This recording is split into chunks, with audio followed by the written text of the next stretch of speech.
Hello team, welcome to another ATP Geopolitics video with myself, Jonathan MS Pearce. This is a Ukraine war news update, first part though, for the 27th of March 2025, and typically I've recorded the wrong screen again. That's happened a couple of times lately. I do check, but I check out, give it a side eye, and it looks like it's on the right screen, and it turns out I have so many different browsers with so many different things going on that I get it wrong because my brain is only so capable. Evidently, it's not capable enough. Right, so let's do this video again. We start with the Ukrainian General Staff figures for the Russian losses for the day before. All the usual caveats apply, of course, and you can find them in the description to the video below. We have a much higher personnel loss today, 1,670. Don't know what that is. We look at these figures to try and get a story about what's gone on the day before. So we know that the Ukrainians are using F-16s to greater effect on the front lines. They are hitting command posts. We think that General Lapin and a major have been taken out in a command post strike in Belgorod potentially, and we think that there are maybe 70,000 troops around the Kursk Oblast trying to counterattack and push the Ukrainians out there. So there's going to be a large concentration of Russian troops. Could it be that the Ukrainians are attacking there from the air? I don't know. But 400 extra troops dying in a day certainly must represent something happening. Yeah, we know the Ukrainians are counterattacking in a number of places along the front lines. Has that had an effect? Who knows? 8 tanks just under the daily average, 16 troop carrying AFVs. Sort of likewise, artillery systems have really shot up again today after dipping.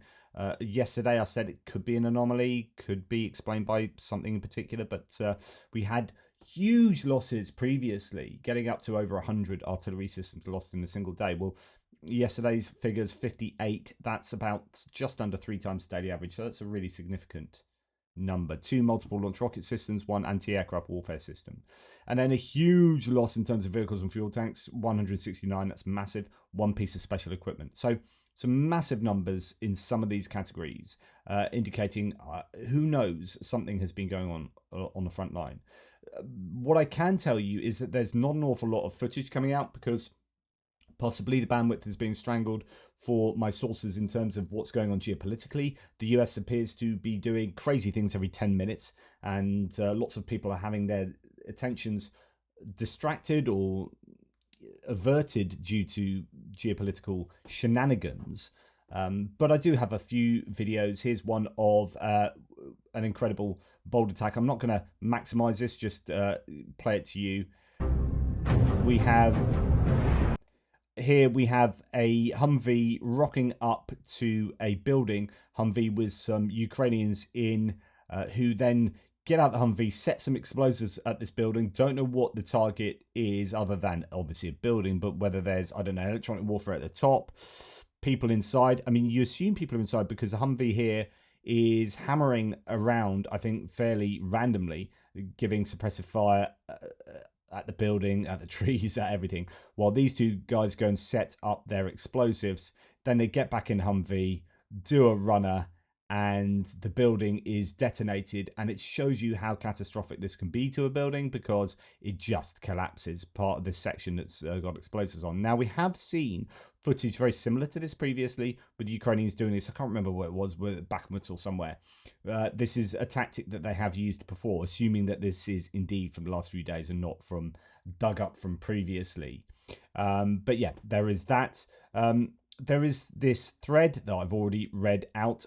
I'm going to read it out again, obviously. This is an account from a Russian point of view of some tremendous losses in the village of Klishchiivka. If you remember Klishchiivka, sits just below Bakhmut, and there's this railway track that comes round, does this kind of dogleg around here, and it's a long, thin village, Klishchiivka, that has higher ground to the northwest, sitting above it, that had trench lines on, or has trench lines on. That was really the key to Klishchiivka. Klishchiivka itself wasn't that important, ended up just being fully rubberized. Fought over for a very long time. Here's an account of some of the fighting that was going on I presume, although the front lines are fairly close to there now, I don't know if they're still fighting in Klishchiivka. But anyway, the area around, says Chris Owicki, the destroyed village of Klishchiivka in the Donetsk region has been the site of fierce fighting for months in which hundreds of Russians have died. A Russian account of the failed assault illustrates the extreme losses that they are taking in the battle. The BCH3 Telegram channel describes how 180 Russian soldiers, convicts, deserters and stormtroopers who were sent in 6 waves on a single attack to retake lost Russian positions near Klishchiivka. Only half of the first wave made it. The rest quickly were wiped out. 177 of the total 180 troops that were used were killed. 177, only 3 survived of 180. Just phenomenal. They were brought to Novoluhansk, a whole crowd, Kashniks, convicts, special contingent, deserters, Storm V, stormtroopers, all totally different, says this source. Cowardly, brave only when drunk, young, old, daring by nature, deceitful and cunning, or simple, naive, residents of small Russian cities whose sins were brought to the attention of society. They were silent and listened to the order. So a whole variety of people. The order was very simple. To regain the previously lost positions behind the railway tracks in Klishchiivka, they were divided into 6 groups, 30 people in each, and began to wait for darkness. Everyone was shaking. Somewhere 7 kilometers away, there were where the front was and where they had to go. There was thunder and reddish flashes. The first group, loaded with everything they could carry, was spotted only when they got to the railway tracks, and they began to unwind with artillery and machine gun fire. That's the Ukrainians here. 16 people were left lying on the rails, but 14, together with our hero, were able to slip past the railway and take their old positions. So that is to say, 14 people survived that first assault group, and they were at the railway line in these trenches, and we have one guy who ends up being a bit of a hero by surviving. It was a momentary surprise, but the second group was already expected by the Ukrainians, and all 30 people were destroyed, not even letting them reach the embankment. The third group left in the morning and was also knocked down. They managed to pull out only 2 seriously wounded. At the same time, when the third group was being destroyed on the approach, an enemy sabotage and reconnaissance group jumped into the trenches of the 14 that have broken through. So we have 2 seriously wounded people that have been pulled out, and then here we have the 14 that survived that first assault being caught by these saboteurs and reconnaissance Ukrainian fighters, who shot the commander in the face, killed 2 medics, and threw grenades at everyone they saw. We don't know how, but by a miracle of God, the man in question managed to kill 3 sabotage and reconnaissance group members. Since the commander was no longer there, he took command, shouted something, tourniqueted the wounded with torn off arms and legs, tourniqueted wounds, injected painkillers, forced the rest to dig in, and asked for help over the radio. All night long, they were hit by artillery. A grey morning came, and although it was clear that the enemy had pulled reserves, tanks, multiple launch rocket systems to the breakthrough site, the enemy was listening perfectly well to Russian radio communications. The commanders, with dull stubbornness, sent all 3 remaining groups one by one behind the embankment. No one reached those who had broken through. All remained lying on the nameless open space near the railway track before Klishchiivka. In other words, those next 3 groups, everyone died, is the claim here. So that's, I think, 6 groups of 30. 180 people. 180 people sent in. 2 wounded pulled out so far. And it continues. The cunning and the simple, those who had stumbled or were fully in sin, at once stepped out not into immortality, as they pompously say, but into oblivion. The 14 who had broken through were mashing the ground for several days. In the end, there were 3 of them left. A completely shell-shocked medic, mumbling instead of speaking, some guy with a torn-off ear, and our hero. The wounded he had bandaged gradually died. Then there were more battles, tank fire and drones crawling towards them. They fired back, holding half-buried positions as if it was the road to Moscow. A day later, only our hero remained alive. There was no one else to advance. The front had turned into a positional one, and only his positions were drawn on the maps as a salient for which someone in the military of defense was given a bunch of medals. For 30 days he held his positions alone, covered himself with the bodies of the brothers during shelling, cried without tears, shouted in the sky, searched in the rucksacks of dead men for ammo, water, energy drinks, so that he could stay awake. At night they crawled towards him, he shot back, and the people in the front line clenched their teeth, hearing the distant battle of a lonely machine gun or automatic rifle. For 30 days he fought alone for everyone, and when, after the 100th time saying farewell on the radio, they finally managed to evacuate him, he immediately fell asleep with his eyes open. Now, I don't know how true that is, but the claim is 177 out of 180 people dead is a massive issue for the Russians. Now, there's an interview with an F-16 pilot here. You can see talks about a number of things. That is explained at greater length, actually, it's a combination article of that guy's interview and some other pieces from, say, Forbes and Militiani and other places, talking about the F-16 starting to target ground objects in combat missions. Now, I read this entire article out previously. I'm only going to take a few snippets now just because my brain will implode. Ukraine has requested F-16 fighter jets for months before several countries agreed to supply them, pledging around 100 aircraft in total, but we don't know how many they are using at the moment.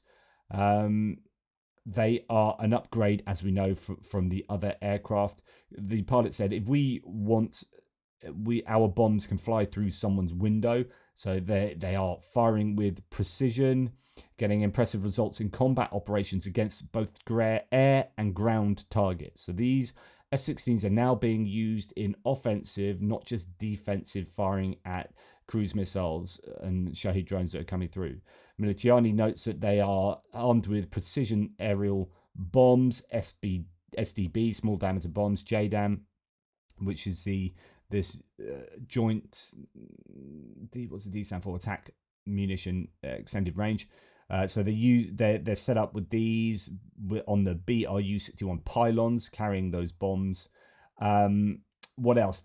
These are 130 kilogram bombs that are doing a fairly decent job by all accounts. Ukrainian pilots must approach their targets, potentially exposing themselves to enemy aircraft, missiles and ground-based air defense systems in order to release these at the height that they need, but I doubt they're getting to the full height to get the 110 kilometer range. So the F-16s are loaded out with AIM-120C, AIM-9M, AIM-9X air-to-air missiles, and the AIM-120 AMRAAM is a supersonic medium-range air-to-air missile that forms a backbone of long-range capabilities for most Western fighters.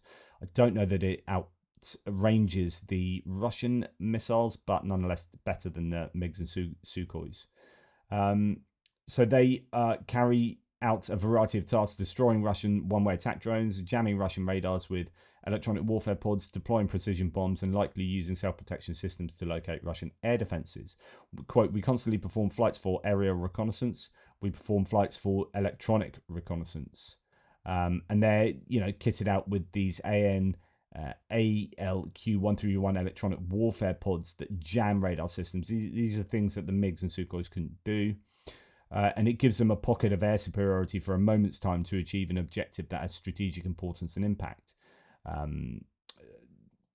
So Ukrainian F-16s feature PIDs to release chaff and flares, so that if they are having missiles shot at them, those chaff and flares can misdirect the missiles to the heat signature there. And ESIPs with defenses like ANALQ-162 jammer. The system connects to Denmark's Terma management system, helping pilots track enemy radars during electronic reconnaissance missions. And finally, this is a new and critical capability for Ukraine. The Ukrainian Air Force's older ex-Soviet fighters, the MiG-29s and Su-27s, don't carry jammers, to say nothing of taking to the air with integrated self-defense systems that can double as reconnaissance systems. So really good news that the Ukrainian F-16s are being used to greater effect and being used offensively. Just a short video there to say Russians still using donkeys. There's a donkey with a soldier. It's an ongoing issue. Right, the distance munitions, so the strike section, again, a lot of drones sent in, although not as many as we've seen on previous days, but 86 is still a large number, especially when there are huge numbers of them not being taken out. So there are 42 conventionally shot down, 26 taken out by electronic warfare. Remember, the Chinese chips and components being used on board these Shahed drones are now allowing them to get around jamming and electronic warfare interference by enabling them to focus more directly on the target without getting distracted, so to speak. So this has led, just in last night's figures, 42 and 26, that's 68, 18 to get through of 86 So that is a fair number of them. Over 20% of these getting through. That is a really high number, far too high for the Ukrainians. They're not going to be happy with that. Now, the Shahed drones are potentially doing something that I was not advising. I wouldn't advise the Russians to do anything, but I did say that both the Russians and Ukrainians should concentrate on single targets and overwhelm those targets rather than spread their drones out across the whole country. You've got 3 going for there, 6 going for there, 5 going for there, and you shoot them all down much more easily. If you've got 100 going for there, that one place, or 50 going for that one place, 50 going for that other place, then you are much more likely to overwhelm the systems and get a greater effect. I think the Ukrainians with their drones and missiles should just concentrate on a single refinery and absolutely obliterate it. 100 drones and missiles at that refinery, it's fully taken out. Ain't using that again. Seems that the Russians are now doing that. How many times has this happened? Well, sorry, Russian Shahed drones attacked Kharkiv and residential buildings. I wonder whether they're not attacking energy infrastructure at the moment as a sign that they're doing something towards a ceasefire agreement, whilst simultaneously just smashing these Shaheds into residential blocks. It's happening continuously and increasingly. Terror against the Ukrainian population in a hopeless attempt to break them mentally. And we've seen emergency services of the Ukraine showcasing the aftermath of the massive Russian drone attack on Kharkiv last night, taking out civilian infrastructure and residential areas, resulting in 4 outbreaks of fire, destruction, and damage to buildings. So some fairly striking images being released by the Ukrainians there. Okay, so yeah, massive drone attack that you can see in the residential areas of Ukraine. Plenty of video footage coming out. There are casualties. Russia continues to demonstrate its unwillingness to reach a complete ceasefire, says one source here. And yeah, same old Russian terror story, says no reports. Kharkiv is under massive Shahed attack right now, reports the mayor. So this was last night. Around 10 explosions heard at that point, and likely more throughout the night. Jane Kiev says Putin's plan for Ukraine is now merely to make the country uninhabitable. Ukraine without Ukrainians, constant drone barrages on civilian population centers, killing and sowing terror. Last night was Kharkiv and Dnipro. Tonight it will be other cities, and I think they're just moving around. We had the other day Kryvyi Rih, and then last night Kharkiv and Dnipro, moving from one big target area to another. And Sumy as well. Not last night, but this was actually the other day. A horrific moment of an explosion in the centre of Sumy the day before yesterday. 106 people were injured then, and in the impact, including 23 children, according to local media. I think there's a football match that also had a hit at it. According to Putin, the ceasefire was already in effect at that time. Yeah, sure. Now, Russia has apparently opened 3 new launch sites for the Shaheds, according to RBC. In the near future, the number of drones launched may increase to 300 a day, and the enemy is changing tactics by directing drones to one specific city to load air defense, which is exactly what I was just saying. So yeah, there you go. Now, talking about Ukrainian strikes, nothing from last night that I'm aware of. Engels 2 air bases, as we know, was struck on March the 20th, and a big ammunition storage part of that base went up in smoke. Destroyed, apparently. There are figures coming out now from the Ukrainians. 96 air-launched cruise missiles, including from secondary detonations. These were meant for 3 missile strikes in March and April, so that should hopefully really impact Russia's ability to strike Ukraine with cruise missiles. Fuel storage was also hit, further crippling Russia's capabilities. And then we have satellite imagery of Kavkazskaya, which was on fire for sort of 5 to 6 days, a transshipment and oil depot facility that was producing 1.7 million barrels a day. Is that right? Anyway, 100% of the oil tanks there are either damaged or completely destroyed. It was a really effective strike that. Now moving on to other bits and pieces. I have always been someone to claim that you should not dismiss the North Korean soldiers as mere cannon fodder, that the Ukrainians should just dismiss them easily. No. They will have caused Ukrainian deaths, destruction material, general attrition of equipment, resources, ammunition, and human lives. Right, the North Koreans, although at some points they've been marching across the fields, easy to take out, they will have adapted. they will be doing a much better job now than they have done previously, and they should not be dismissed. The Ukrainians have precious few lives, and adding another, however many it was in the end now, 15,000 in total North Koreans to the battlefront will definitely impede the Ukrainian plans and will attract Ukrainian lives. Another 3,000 were sent early this year, says Seoul. Pyongyang also supplied Russia with a considerable amount of ballistic missiles and about 220 pieces of kit made up of self-propelled howitzers and multiple launch rocket systems. So the North Koreans really coming to the aid of Russia. And some say that actually 50% of Russia's artillery ammunition is North Korean. Zelensky said that Putin is buying time and preparing for a new offensive, particularly in Sumy and Kharkiv regions.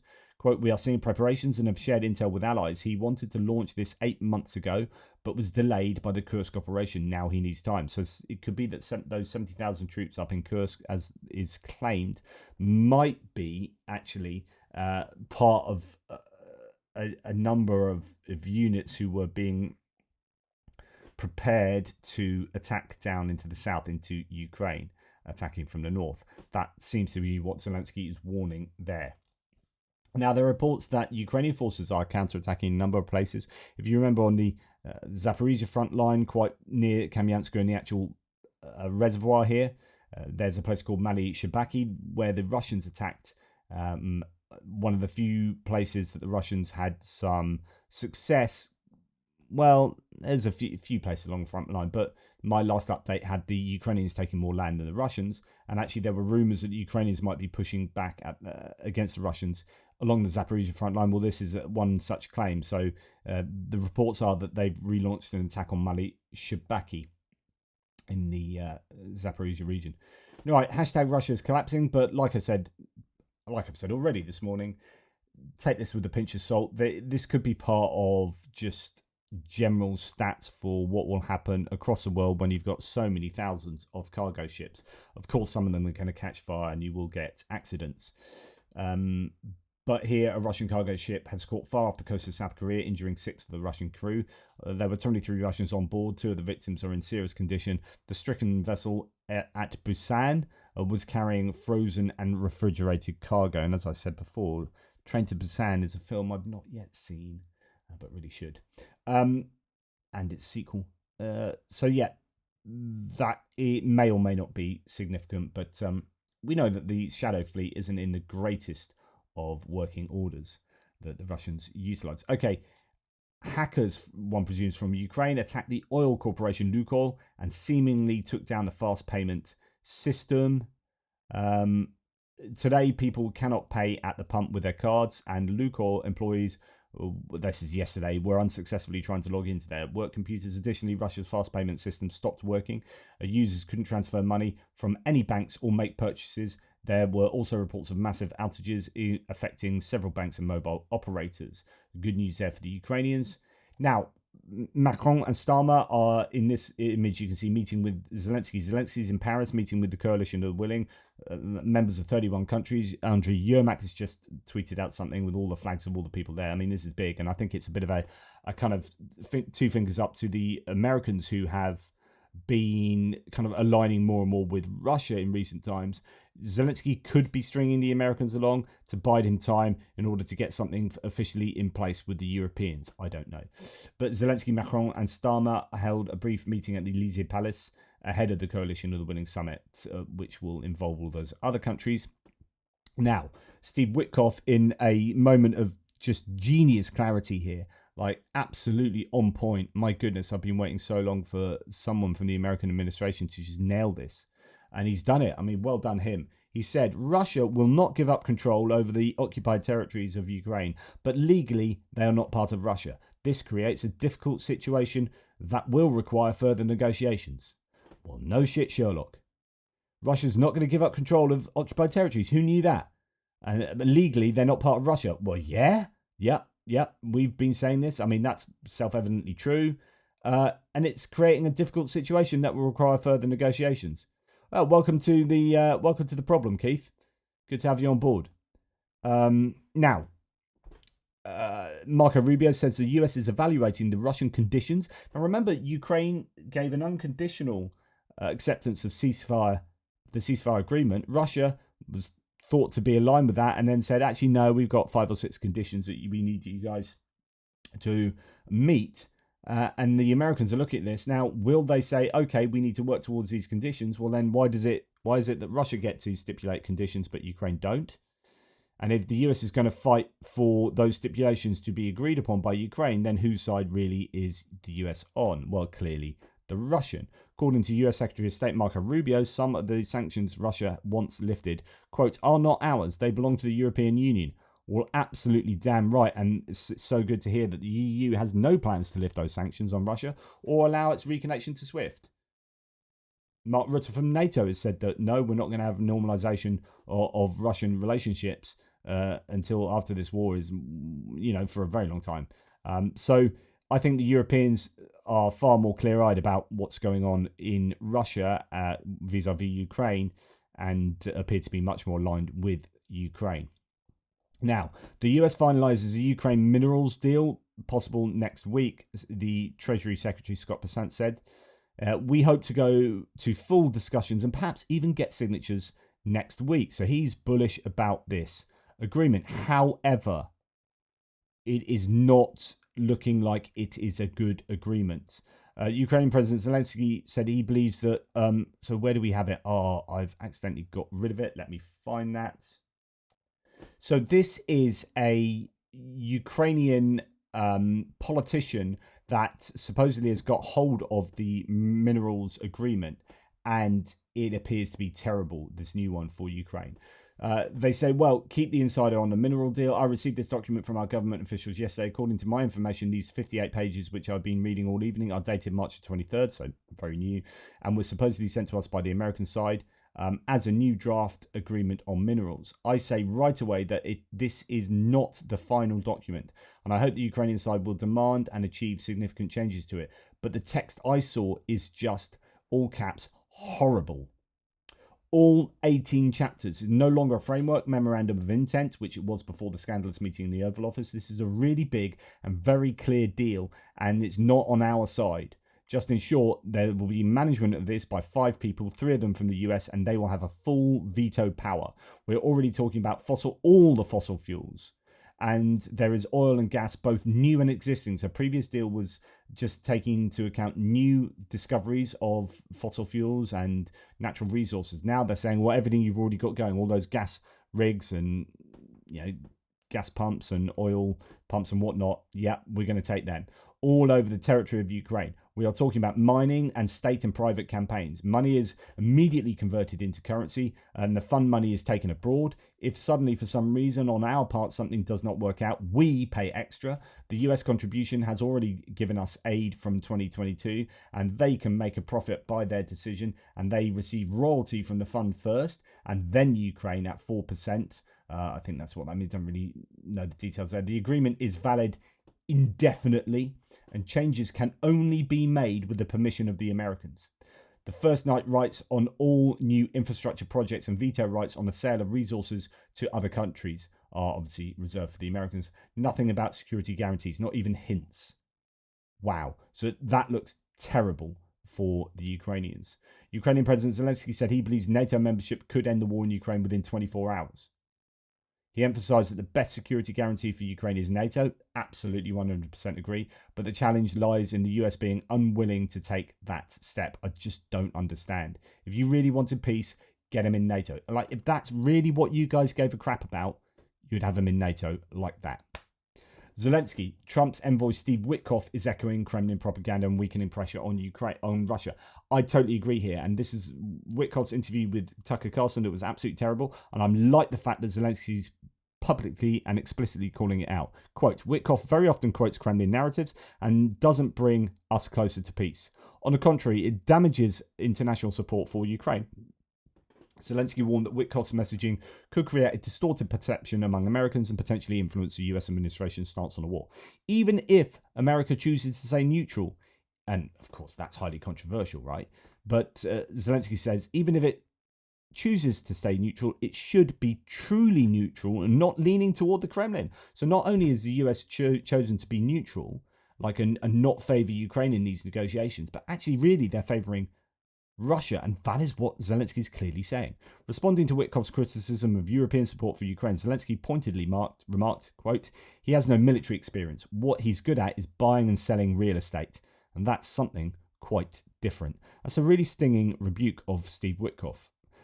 Right, I often include things about disinformation and information. Radio Free Europe, Radio Liberty, being defunded by USAID. There have been talks going on about whether Europe can step into that gap and provide funding, and it looks like it's happening. This was the Czechian Foreign Minister, Jan Lipavsky, was asking for this because the headquarters are in Czechia. Well, Radio Free Europe says Ursula von der Leyen provides independent reporting to many countries where media freedom is threatened. We'll work with partners including Czechia, Austria, Belgium, Lithuania, Latvia, Estonia, Germany, Netherlands, Sweden, and Slovenia to support Radio Free Europe and Radio Liberty's award-winning journalism. The world needs media freedom. Absolutely brilliant there. So we are grateful to receive powerful words of support for Radio Free Europe from the President of the EU Commission. The President conveyed an appreciation of our proud legacy and ongoing vital missions to serve people who no longer have access to free press. Absolutely brilliant news there. And just finally, here we have a British supplied AS-90 self-propelled howitzer having its forward operator there, or forward observer, looking out over the terrain to find some targets. So good luck to that team and its four-legged vanguard. Anyway, thanks for watching. Appreciate your support. Sorry I cocked up before. Won't do it again. I almost certainly will do it again. Benny Pie is doing a widget for me to hopefully make sure it won't happen again. Thank you to Benny Pie. Speak soon.